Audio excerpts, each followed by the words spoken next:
হইছে আর কান্না করিস না। এর রুলটা দেখ, ইনশাআল্লাহ এর পর থেকে আর ভুল হবে না। বিসমিল্লাহ।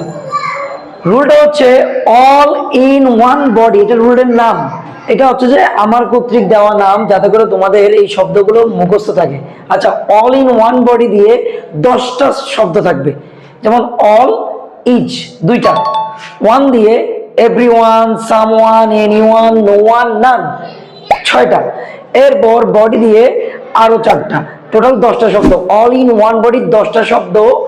যদি এই 10টি শব্দ যদি সাবজেক্ট হিসেবে থাকে তাহলে ট্যাগ হবে দে। ট্যাগ হবে কি? দে। এই লাইনটাকে মুখস্থ করে ফেলতে হবে। এরপর আসো, এখানেই শেষ না, আছে ভার্বে পরিবর্তন।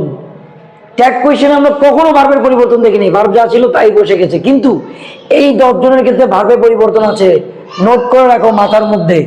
ভার্বে প্রশ্নে যা থাকবে, উত্তরে যা লিখবো, প্রশ্নে থাকবে ইজ, উত্তরে লিখতে হবে আর, প্রশ্নে থাকবে ওয়াজ, উত্তরে লিখতে হবে ওয়ার, প্রশ্নে থাকবে হ্যাজ, উত্তরে লিখতে হবে হ্যাড, প্রশ্নে থাকবে ভার্বের হ্যাজ বেস, যা থাকলে ডাজ আসে, কিন্তু আমাদের আনতে হবে do.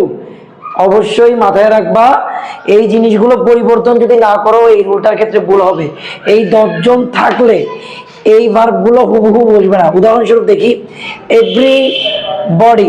Everybody is present today. সাধারণত এখানে ইজ থাকলে স্টুডেন্টরা ইজ লেখে, এই কাজটা করা যাবে না, কারণ এইটা এই যে all in one body rule.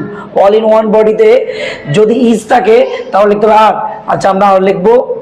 এরপরই ট্যাগের বেসিক রুল, যদি বাক্যটা হ্যাঁ বোধক হয় তাহলে এখানে নট দিতে হবে।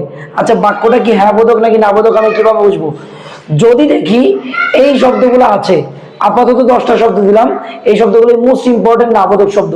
এই নাবোধক শব্দগুলো যদি এখানে থাকে তাহলে এই বাক্যটা নাবোধক, আর এই নাবোধক শব্দগুলো যদি না থাকে তাহলে এই বাক্যটা হ্যাঁ বোধক। একটু খেয়াল করে দেখো তো, বুঝাই যাচ্ছে যে এই শব্দগুলো এখানে নাই, তার মানে হ্যাঁ বোধক। যদি বাক্যটা হ্যাঁ বোধক হয় আমরা সংক্ষেপে নট দিব।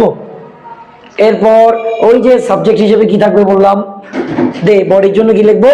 দে লিখবো। আশা করি বুঝতে পারছো। যদি এটা বুঝে থাকো তাহলে আমি একটা উদাহরণ দেই, এটা করে দ্রুত কমেন্ট সেকশনে জানিয়ে দিবা।